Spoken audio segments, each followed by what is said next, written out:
We focused on this now because it's been a decade since the global recession of 2008 and 2009, and some interesting and worrying vulnerabilities are also popping up at the moment.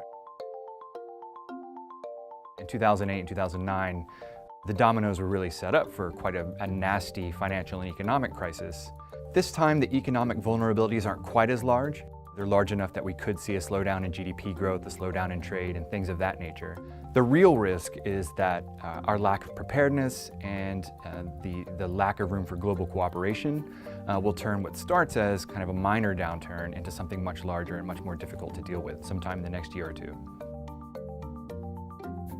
The last big global downturn began in the United States with the collapse of the housing bubble and the financial sector there. Next time, the trouble is much more likely to start elsewhere, and perhaps in the emerging world. Emerging economies are a much larger share of global output than they used to be. They've also gone on something of a borrowing binge over the last 10 years, which means that they could be due for a reckoning. There are also reasons to be concerned about the euro area, and in particular Italy, which has an enormous public debt problem, and where markets have been feeling a bit jittery about their ability to pay that back, and that could relaunch the euro area debt crisis that we saw about a half-decade ago. The tools governments normally use to fight a recession won't be available in the same way that they normally are the next time around. Interest rates will be very low, and so we normally rely on central banks to do interest rate cutting to perk up spending, perk up growth, and they're not going to be able to do that. So pretty quickly they're going to have to turn to less tested methods. Money printing to buy bonds, quantitative easing was something that was used last time. That's going to be used again, but that works in a much more uncertain way and is much more politically contentious than some of the tools that are ordinarily used. Within countries, the problem is that government is much more polarized. Across the world, you have many more populist parties, nationalist parties, and it's going to be very hard to reach the agreement that's necessary to launch big spending programs and things of that nature. Then you also have disagreements across countries, which means that it's much more likely you have contentious policies, tariffs that go up, currency wars, things of that nature, as countries struggle to deal with the next downturn. Ideally, governments would be taking some steps right now to get ready for the next recession. They should be changing their central bank policy targets. What we've learned is that a low inflation target doesn't give central banks enough room to fight recessions before interest rates fall to zero. They should also be getting their budgets ready, which means preparing to include measures that will increase spending automatically when the economy weakens in the future, so that they don't have to have fights in Parliament about whether or not to expand spending when the time comes. But then, most important of all, I think, governments need to coordinate their responses with each other. That makes it much more likely that we don't enter a scenario like we did in the 1930s, when tariff barriers went up, when there were currency wars and competitive devaluations, and when ultimately that led to some pretty significant and nasty geopolitical tension.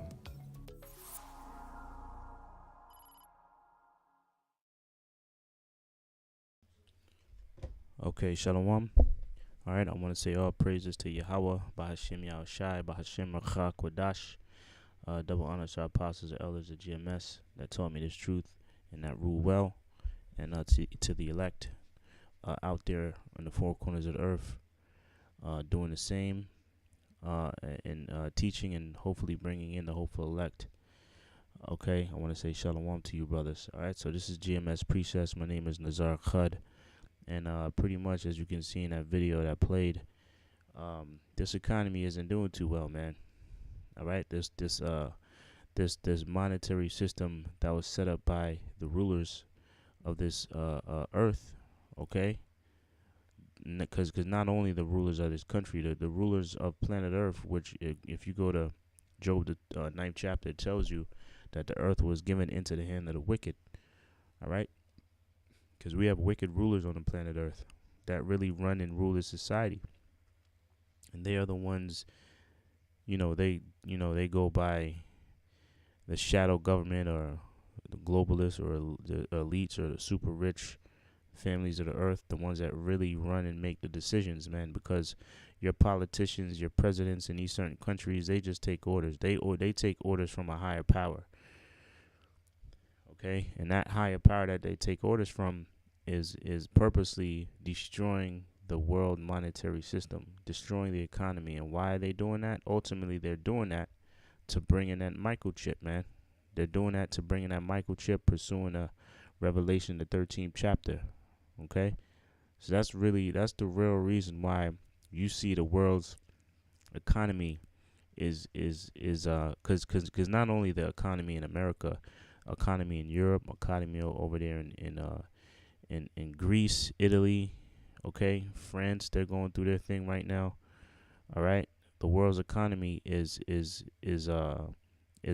seems like it's at a breaking point, man. You can see that the world economy, and if you look at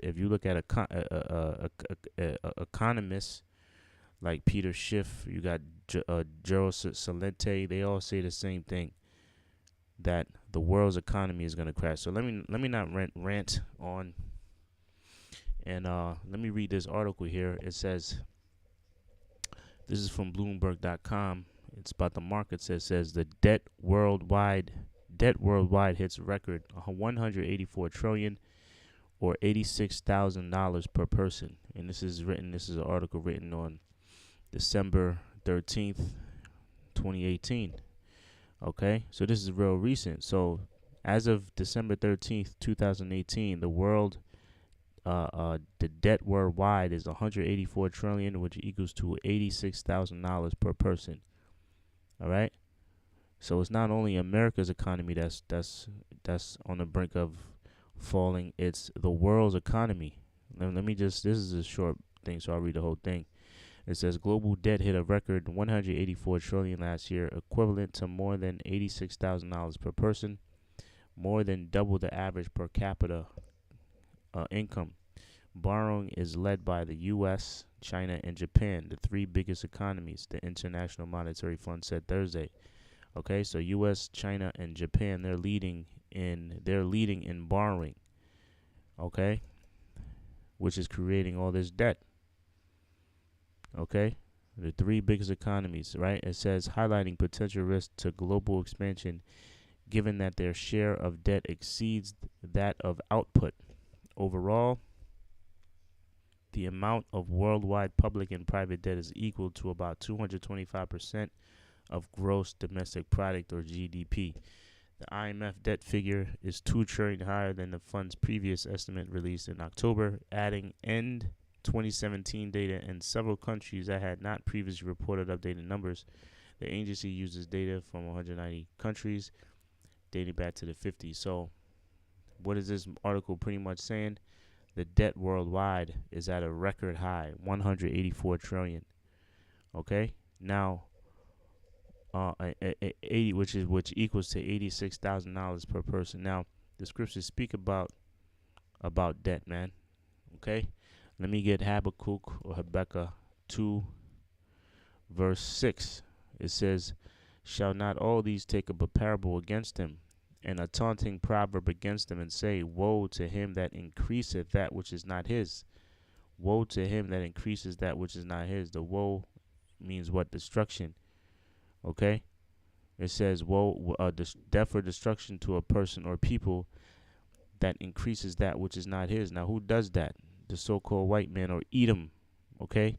Esau, the Edomites, they go around in every country, all right, and strip that country of his natural resources and claim it as their own. All right, they does the same thing in America. They follow that same MO, that same program. They go into a country, they rob, steal, and kill, okay, and take over that country as their own. That's what they're trying to do in Syria. That's why they're trying to build that pipeline in Syria. All right, but the Syrians, they're backed by Iran.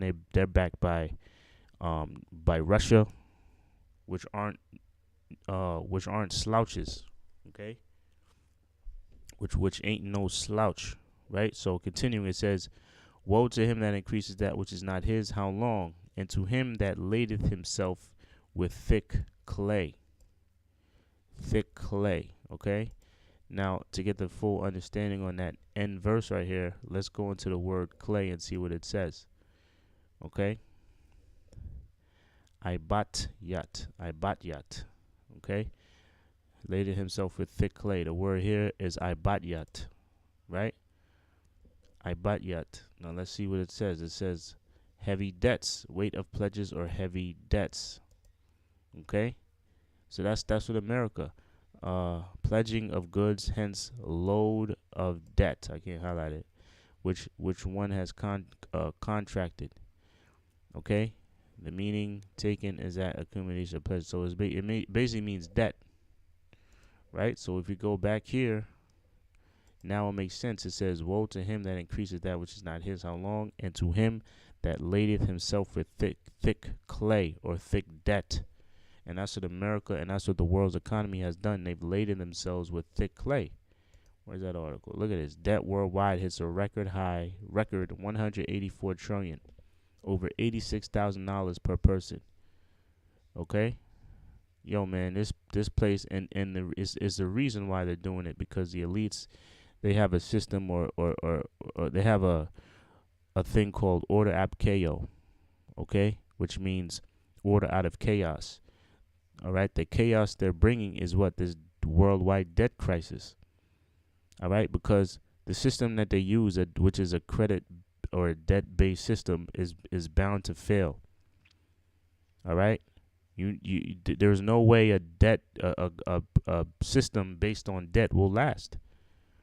Okay, especially their banking system. They got something called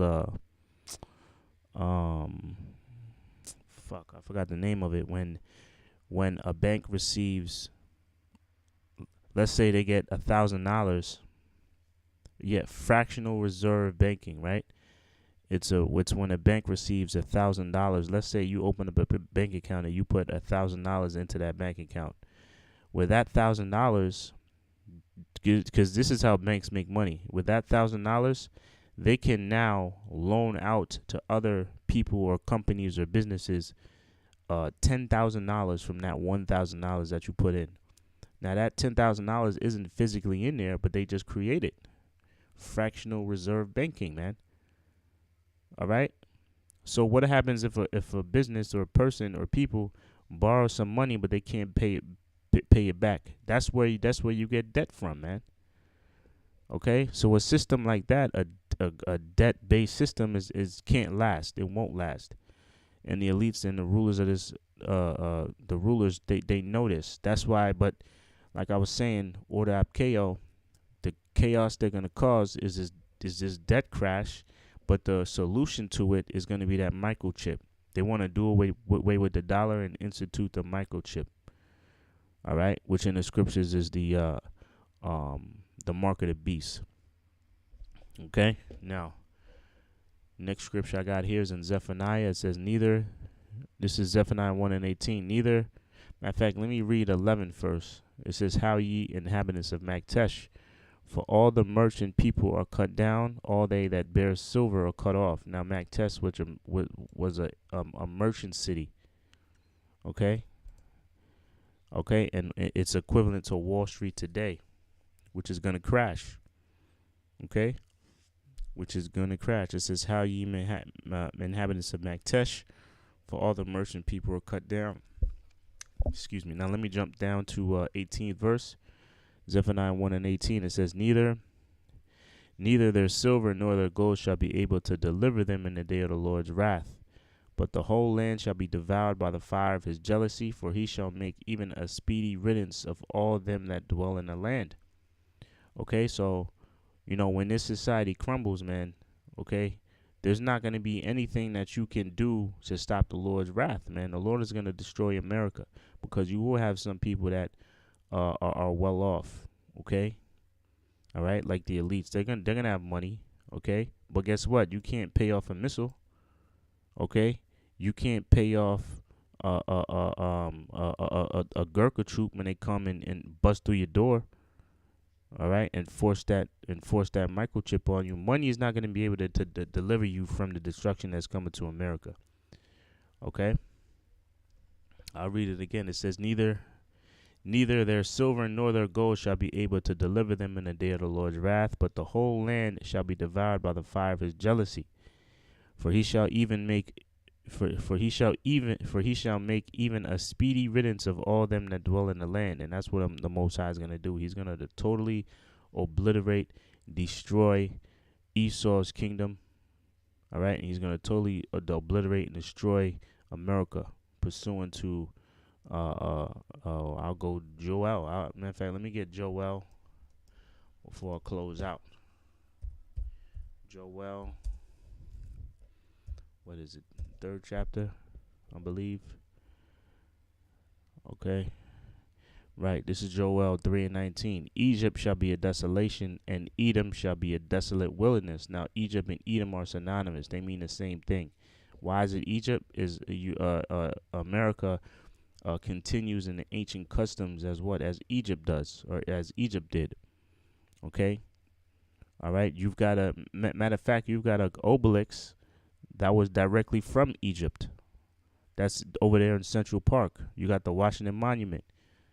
Okay, so you got the spirit. This place, America, like the scriptures also say in Revelation 11:18, is called or referred to as spiritual Egypt. All right, so it's saying Egypt shall be a desolation, and to show you that's not talking about Egypt of the past, you can still find Egypt on the map today. Matter of fact, you can buy a plane ticket and go to Egypt. So this is not talking about ancient Egypt. This is talking about spiritual Egypt, America. Egypt shall be a desolation, and Edom shall be a desolate wilderness. Meaning what? After the Most High gets rid of, allows missiles to shoot forth here in America, it's going to be a desolation. It's going to be a desolate wilderness.